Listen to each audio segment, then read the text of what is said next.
Hello and welcome to Tuesday Newsday, your #1 resource for the entire week's worth of VR news. One of the biggest game studios in the world has just announced a large-scale open-world VR exclusive that's being developed right now. And have you ever been having a private conversation about, let's say for example, Mario-shaped cookie cutters? Then all of a sudden, for the first time ever, you're getting advertisements on your phone for, you guessed it, Mario-shaped cookie cutters. Yeah, it's happened to us all at some point. Well, if you're not careful, VR will be right there before we know it, and it's going to be much worse given some of the news that's just dropped. Also, huge information on Valve Index availability, as well as an update on wireless index support. All that and so much more, let's just get right into the news. Just yesterday, it's been announced that Rockstar Games, the guys behind Grand Theft Auto, Red Dead Redemption, and so many others, is on its way to releasing a new VR exclusive game. It's said by Rockstar that they are producing a quote, a AAA open world title in VR, end quote. Whether this takes place in the Grand Theft Auto, Red Dead, or LA Noire universe, or an entirely new IP is unknown at this time. I should also state that this isn't necessarily core Rockstar working on the game. This is going to be the same team that worked on Rockstar's previous VR game. And that's right, in case you didn't know, Rockstar has already released a VR game under the name of LA Noire VR Case Files, which I did buy, and I immediately returned it on Steam. It was terrible, glitchy, a very bad VR game, don't get me wrong. But back on the team. This is a segment of Rockstar that has been contracted for the last 7 years to develop their VR games called Video Games Deluxe. The team looks to be massively expanding as they're currently hiring programmers of all types, animators, and designers. I mean, hey, if you're one of those, you should probably give Rockstar a call. It could be your chance into the VR industry as a big dev. But back on the bad game of LA Noire VR Case Files. To be fair, that was old VR, released 3 years ago, and the same goes for something like Doom VFR. I'm sure if Bethesda or Rockstar were to make a VR game now, things would be a lot different. But back in 2017, these were the companies that were leading the pack. There was no rule set on how a VR game was supposed to feel. I think of it not so much as these being bad games, because it's not like the developers didn't try to make something good, just these are examples of what not to do in a VR game. And we wouldn't know until someone did those things. Back on Rockstar for a second. I have always looked at GTA 5, and now I've been playing through Red Dead Redemption 2 in first-person mode, and I can't help but notice just how good this game would be if there was solid VR support. There's so much potential for Red Dead Redemption, for example, to be one of the absolute best VR games out there just due to the incredible atmosphere set in the game. Look, a guy can wish, but let's move on to our main topic today, something that scares the living shit out of me, and it probably should scare you too. I mentioned earlier the weird phenomenon that I know I've experienced and you probably have too, where you're just talking about something, let's say a Tesla Model 3, and the next time you look at your phone,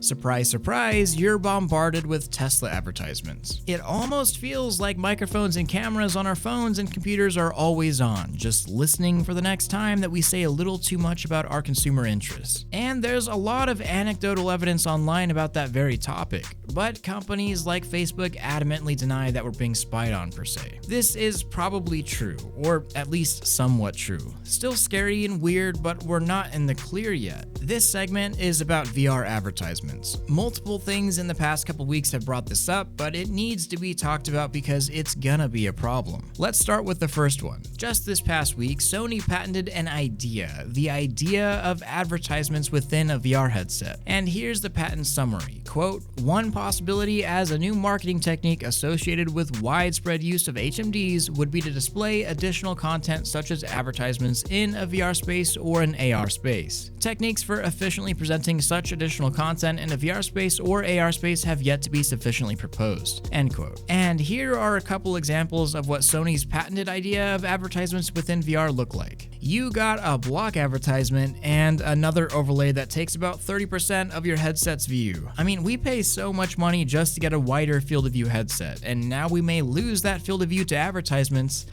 Of course, this specific case is just a patent, but this whole story gets a lot deeper than that. There's a company out there that you may have already seen advertising in games. AdMix brings real-life advertisement strategies into games. So you see a building, and just like in real life, the 70-foot widescreen is advertising McDonald's, accomplishing 3 tasks at the same time. I'm more immersed because, well, I'm used to being served ads this way. It's not crazy intrusive. 2, the ad is being served, so the developer is making money from advertising in-game. And 3, the advertiser is advertising a real product, not a virtual good in-game, so they might make a sale. And this is likely the future of VR real estate. Imagine if a hypothetical Grand Theft Auto VR sold ads in the most densely populated or traversed segments of the game map. I'm sure certain buildings would go for a pretty decent price. But how would you get that information? You know, the multiplayer heat map that every developer tracks? And that's by tracking the players. The only problem here lies in the nature of what our future of VR looks like. And I warn here because this could lead down a very dark path. Eye tracking is becoming far more available for consumer headsets. I mean, this next wave of XR viewers have multiple models that come with it stock. HTC sells the Vive Pro Eye, and any Vive headset can have eye tracking for as little as $150 because of a module. It will become an industry standard. But the question is, what will be done with the massive amount of information gathered by millions of users that have their entire body tracked, including their eye movements, by devices that have cameras that can see into people's homes with microphones attached? I'm not saying this to build hysteria, but to instead keep people diligent about their information. We could live in a future where game design is more profitable due to the information that is sold about you, not the content that's sold to you. Let me give you a solid example. I see that you're staring at that white and red sign in game. Your eyes were on it for 4.6 seconds, 30% longer than the average recipient of that advertisement. In fact, due to your heart rate monitor and the recording of your body movements via your trackers, I could also tell that you had a physical response to this sign showing fries from McDonald's. Now, imagine that precise data for millions of users. How much would an advertising firm pay for that? Now, you may not care, and you may even rather targeted advertisements. I know for a fact that I'd rather VR advertisements than couch advertisements. But being careful of big data like this is something that will likely keep coming up in the future. Sony just took out a massive patent. Whole companies are being formed around the idea recently, and it's certainly a way to make VR more profitable. But as a person, not a statistic, I like to stay wary. And you probably should too, because this is the future of VR, and we're going to have to tackle it. We're just seeing the first few steps taken these past few weeks and months. So we just had a serious topic, but now it's time for a meme break! Look, I consider myself somewhat of a specialist in showing people VR for the first time. I have games that I know are good for new VR users. I know how to fit a VR headset on people's heads so that they're comfortable, can see clearly, and they don't get sick. But somehow, this seems to always happen. My Quest works amazingly good. Me is about to show someone what VR looks like. My Quest, it's time to get funky. It's true too. The amount of times I've had to say, look, it doesn't normally do that, or normally it's better, is off the charts. I find one of the hardest things to do is to show someone VR when they have no idea what it's actually supposed to look like. You get them all set up, then step away and come back and they're puking because their IPD has changed by magic to Cyclops mode. Or they've got their controllers in the wrong hands and they can't figure out why they keep failing in Beat Saber.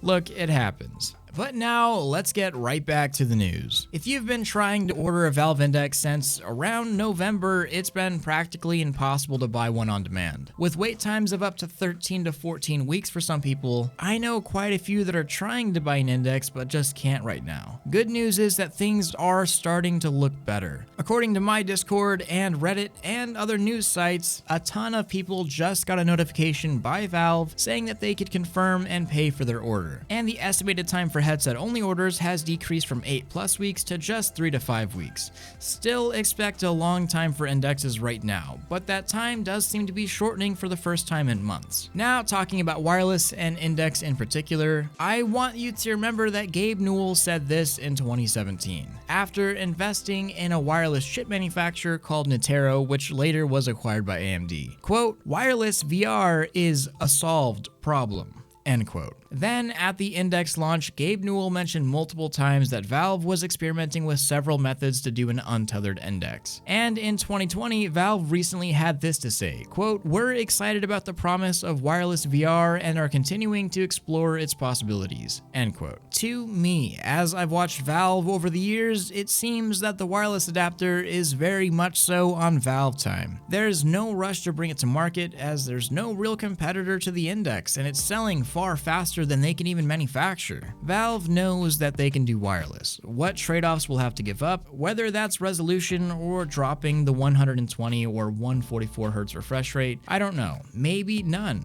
But I wouldn't expect to see a wireless adapter anytime super soon. And if we did, it would be a massive surprise. Like I said, there's almost no reason for Valve to release something like it yet, even if they have it ready to release. The Index has zero competition in its price range, and it's already the best experience that you could buy for the money, and it having a tether isn't stopping anyone. Shoot, I even own a Cosmos Elite with a wireless adapter, and I still use my Index as my daily driver because of clarity, comfort, microphone, and audio quality. It's just so much better. So either until the market demands it through competition or Valve gets bored, we're gonna have to keep stepping over that wire. And here's some quick gaming news. Project Cars has a release date confirmed for August 28th, 2020, and it's going to have VR support at launch. Project Cars 2 was already pretty great as just a VR game, but seeing the VR support carry on to another title makes me incredibly happy, and it's something that I want to see happen more often in the industry. 200 cars, 140 tracks, customizable parts, good graphics controls, it's all good stuff. Capcom has announced a VR Mega Man game. You're able to use your VR arms in a first-person perspective to control Mega Man and use your blaster cannon arm to defeat Dr. Wily like always. Unfortunately, this is not an Oculus exclusive,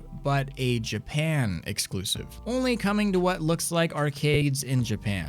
Unfortunately, I do love Mega Man and I want to play this, but I don't know if traveling across the world in the middle of the year of Rona is such a good idea. It's really disappointing that in a time like this where travel is literally restricted, that localized releases for franchises loved worldwide are still a thing. But now it's time for question of the week. I'm doing 2 this week since I missed last week. First up from Max Harbin Kennedy. Do I think No Man's Sky will ever get released for Quest? No. You're going to need a PC and Link. While PlayStation 4 could run No Man's Sky VR, it does it barely. Almost not even resembling No Man's Sky because the graphics had to be turned down so much. I don't think a Snapdragon 835 can handle No Man's Sky personally. I could be wrong though. And our second one from Taliesin Sandbrook. Will I ever play games other than VR chat on stream? And I play a lot more than VR chat on stream. VR chat just ends up being the perfect way to have a little VR conversation after Tuesday Newsdays. We could talk and joke about everything that happened in the week as well as have some funny moments. But I do play lots of other games like Five Nights at Freddy's, Boneworks, sometimes even something like Valorant.